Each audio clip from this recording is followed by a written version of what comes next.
एने राहत ओने राहत जेने देखो तेने राहत। एने राहत ओने राहत जेने देखो तेने राहत। मचलबा शोर राहत के भइल बा जे क्वारंटाइन। भइल बा जे क्वारंटाइन पुछंता के बा आहत के। मजे में बाउहे जेही मजे में बाउहे जेही बटवैया बा राहत के। एने राहत ओने राहत जेने देखी तेने राहत। आज सारा विश्व बहुत बड़हन गरहन से गुजर रहा बा। आ एकर बचाव आ उग्र होखे के कई तरीका बा जे हमनी का एकदम दूरी बना के रहल जा। आई देखी हम तो बराबर अपना कविता के माध्यम से रउआ सबन के निहोरा करिले। हम भोजपुरी कवि सत्येंद्र सिंह सिवानी छुया जौन छुतका में बानी कोरोना के। छुया जौन छुतका में बानी कोरोना के। आय आदमी ले बड़ नहीं खे बीखो भाव सोना के। छुया जौन छुतका में बानी कोरोना के। नाम बा धराई कोरोना कहाता। नाम बा धराई कोरोना कहाता।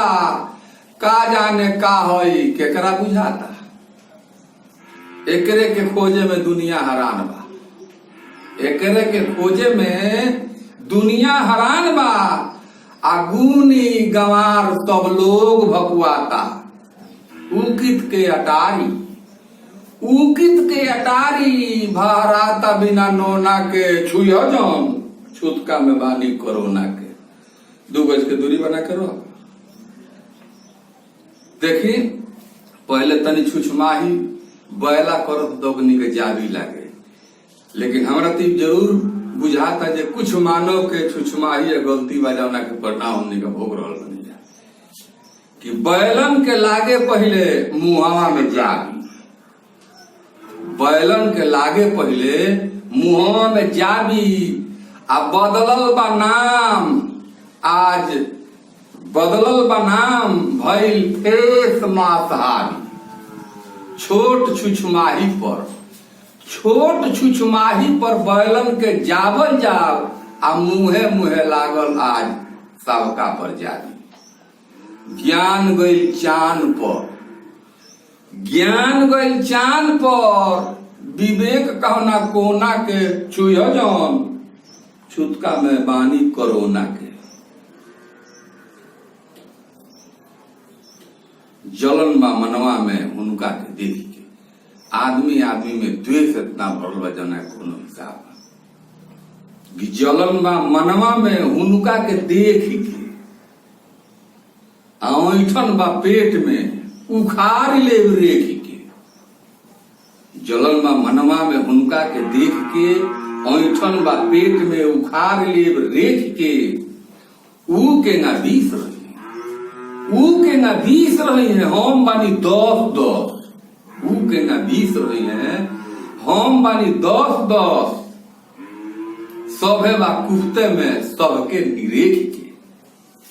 हम है देवल देवास बानी टोना के। छुया जौन छुतका में बानी कोरोना के। धुआं में धुकल जाता शीतल बयार के। धुआं से धुकल जाता शीतल बयार के। आ फेड़ खूट काट गिन दुर्ग की कतार के। फेर द गिरा के गाद नदियन की धार के। यही पर हमने का तुरल बने मानव यही पर तुरल बा। पेड़ काट द नदी के गंदगी से भर दो। धुआं से धुकल जाता शीतल बयार के। फेड़ खूट काट गिन दुर्ग की कतार के। फेर द गिरा के गाद नदियन की धार के। आ कचरा से भरल जाता झाड़ या बहार के। घहरल बटे